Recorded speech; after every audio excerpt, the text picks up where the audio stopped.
Well, and I'll just open up and say it's an important week for us, and an exciting week, just mainly for the seniors and what they've done here, the ground that they've been able to break, and the type of season they had, and everything we've been through over 3 years. It's special for me as a coach to have an opportunity to have these guys play this week in front of a home crowd for the last time.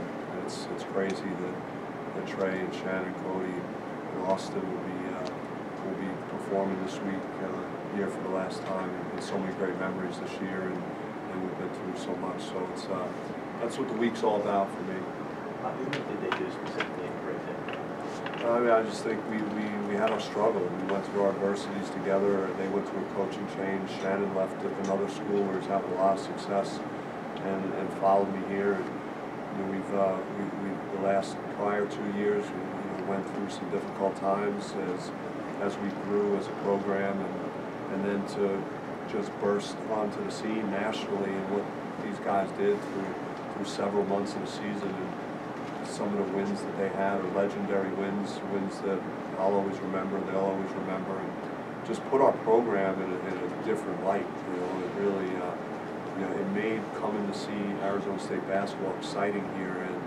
just the turnouts and the crowds, and it's been because of what those guys endured, and what they fought through, and then just having the right group. So it's been as fun a year for me coaching as any I've experienced. And I have no desire to see it end anytime soon, and neither do these guys.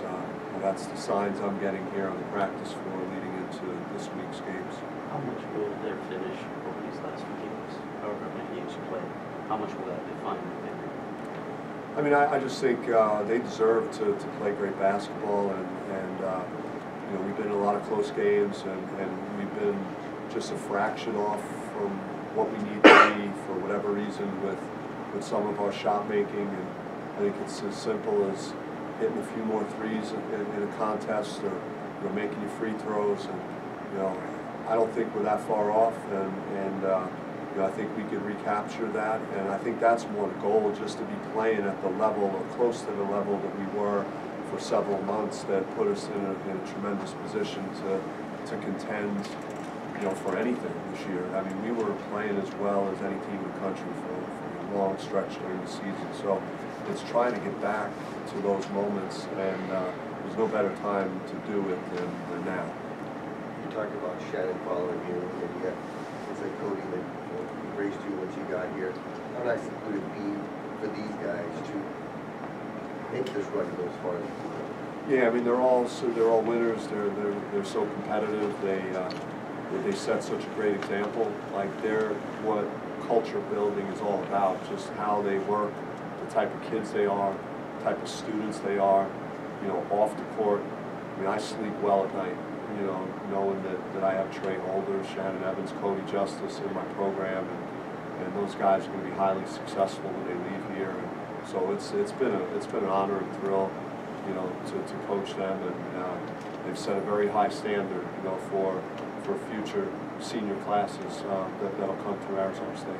Coach, touch on a little bit going through a coaching change. When you came in, obviously, at any level, there might be a little resistance to the players that are already here. Do you feel like when you came in, the success you had now, they kind of bodied right away and kind of got rolling? I just think you develop a personal connection, and that's, I think Trey, Shannon, Cody, all in our own way, we have a connection that we built over time, and experience, and time we spent, on the practice floor in July, or on a foreign trip in August, and the different time you spend, it just builds it and makes it better. And that's like one of the cool things and rewarding things about coaching. But it helps when I have some credibility in terms of being a point guard and playing at a very high level for when I did come to Arizona State. Just the idea of learning for those guys, and then the style of play that I talked about playing, I think made a lot of sense for Trey and Cody. And I just hope we finish it the way these guys deserve to have the season finished. In your career, there will only be one Shannon, because he established 2 different schools at the outset of your coaching career.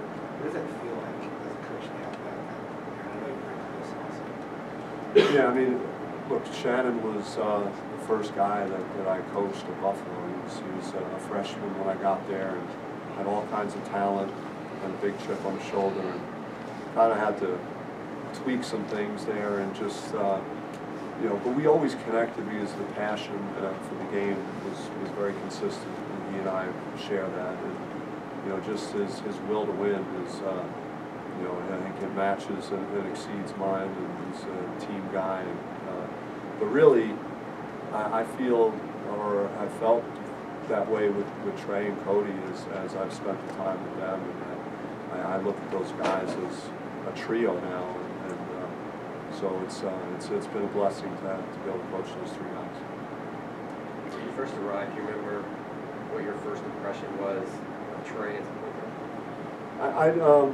I thought he had you know, offensive skill and talent, and you know, had some big games you know, as a freshman, and you could tell that, you know, he has got the tools. It just, you know, for me, that he needed to make some changes, and needed to be a little more consistent, which he developed with his shooting, and his defense has improved, you know, dramatically to where I trust him to, you know, to guard up, you know, the opponent's best player, if that's the case, on the perimeter. So he's just become an all-around player, and then he's got the same intangibles as Shannon does in terms of, you know, he may not show it because he's more poker face, and but you could tell after we win a big game how much it means to him, just with some of the responses that he's had, and how he can show emotion, and then all the clutch plays. You know, he's made so many clutch shots down the stretch to win games for us. How different was he?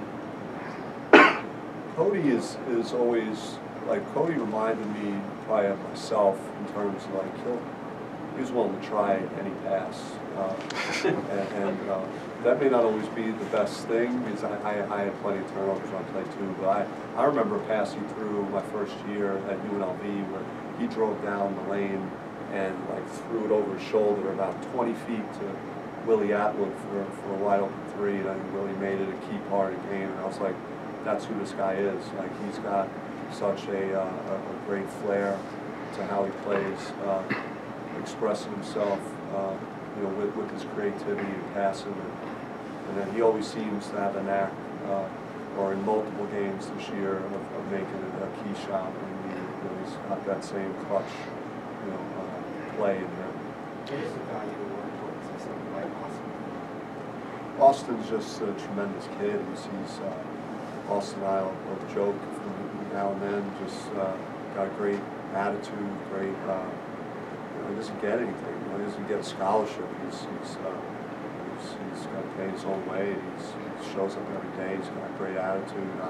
I played him at the end of the first half versus Oregon State because I trust him. He's a quality player. If we didn't have the type of guard play that we had, he might have cracked the rotation. So it's been fun to have Austin, and he's going to be very successful. He's a great student. Just is about all the right things. You said earlier today in a radio interview that you changed your approach to practice just because of the normal fatigue that takes place this time of year, maybe being less physical. How have the players responded to it all week? I mean, I liked our state of mind. I was concerned about that after Oregon State. It was because I wasn't thrilled with how things were going after that game and the way we played, and I think the guys, they got that message after the game. But then you got to heal, and you know, just I'm trying to listen to my players and read them and see what they need to have an opportunity to play the best they can play, and so we weren't as physical this week with our practices. We backed off some in that regard, but I like the spirit. I like you know, the mindset of our team right now, and you know, this is typical of most teams, I would imagine. It's typical of my experience as a player and a coach that this time of year you're just not going to be able to physically grind up your players anymore. You want to keep them as fresh. I mean, their fitness is not an issue. It's more, you know, mentally, are they, you know, are they getting worn down? And you want to avoid that possibility because we have so much to play for. You know, we have postseason NCAA tournament on the horizon. We have a Pac-12 tournament, so it's a lot of great things that we're excited about in the future. How then do you view these fights in the regular season in terms of what you want to accomplish after? I mean, I just want us to be ourselves and to play freely, to attack, to turn it loose on the floor and start getting back. You want to be trying to play the best you can play at this time of year in the next real immediate future. And we weren't that way really in either game in Oregon. So this is a big week for that. Just getting ourselves back to playing the quality of basketball we can play, and then, like as I've talked about, just what the seniors mean to me, and every player in the program should be on notice about really attacking this week so that they do the best job they can for their seniors as they play their last home games here this week. Do you feel like, Bobby, that you guys have done enough to show that you're an NCAA tournament team, or do you still feel like you're playing for that? Well, I just think that when you win the type of games that we won, it kind of cements your position regardless of what seed line you're on. I'm not sure that there may not be another team that play in NCAA basketball as being two #1 seeds currently, and both on neutral or on the road, and that's significant.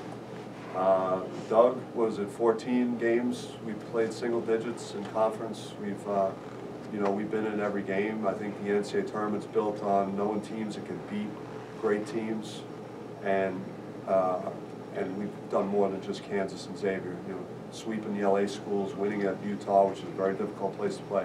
All these things we've done, I think, is put us in a great position. The tournament is about having teams in there that are exciting, that are in every game, that are going to give you a highly competitive game, that are going to be extremely tough to beat. And I think we've proven that, through the whole season, that even in our losses, we're extremely difficult to beat, and you're going to have to, do quite a bit to make that happen. At the same time, I want us to be playing the best we can, so that we are that team that I know that we're capable of being, in postseason, because we haven't been quite as good consistently enough over the last couple of weeks. You probably break the home attendance record this week. Were you aware of that, and what's the significance of that as you see it? I didn't know specifically until today. We met as a whole staff, and that was discussed. And again, it's just a lot of pride. I just, everywhere I go around town, and I see people that are enthusiastic about what our players have done, and how entertaining they are to watch, and how they fight for everything. And we got some small guys that are fun to watch, and it's carried over. And then you add some of the big wins that we had early, and then you get a great enthusiasm for what we're doing. So it's been unbelievable. Even through some of our struggles in Pac-12 play, it hasn't stopped anybody from coming here and supporting what we're doing. So it's something that I'll always remember as I keep moving forward, and we're going to keep hope to put teams on the floor like this team that the community's going to want to come out and watch. So this has been outstanding. Coach, what's the balance doing when you're saying, like, mentally this time of year, physically they're ready, but mentally, like, feeling that maybe your team's pressing a little too much, and Shannon said you wanted to basically get back to having fun, but how tough is it to walk that line of not to get them to overpress, but just to keep them focused and relaxed? Yeah, I mean, it's more of a mental thing. Yeah, just trying to get them in a good space where they're playing highly confident and unselfishly, and knowing that they trust, the guy right next to them has got the same approach and wants it every bit as bad as they do. And I don't question any of those things. I just think it's more of an execution thing, and making the right play, and then converting. We just have to. We got to shoot a little better. We got to make our free throws. We got to make layups. We can't turn the ball over. Some of it isn't. It's just about execution, and we have to do a better job of that. Just give us your thoughts on the Arizona basketball team. I know you had a lot of good things to say about Sean Miller. You really respect him. So. Yes. I think he's an outstanding coach. It's a, you know, this, I can't really go into a lot of detail about it just due to, you know, how I've been directed from. I can't afford to step out of my lane here, but I just, it's just, again, it's a dark time, it's a dark cloud over, you know, a sport that's been so good to me. So it's sad what's happening. There's a lot of people impacted, programs impacted, kids, and so it's just extremely tough situation. Thank you.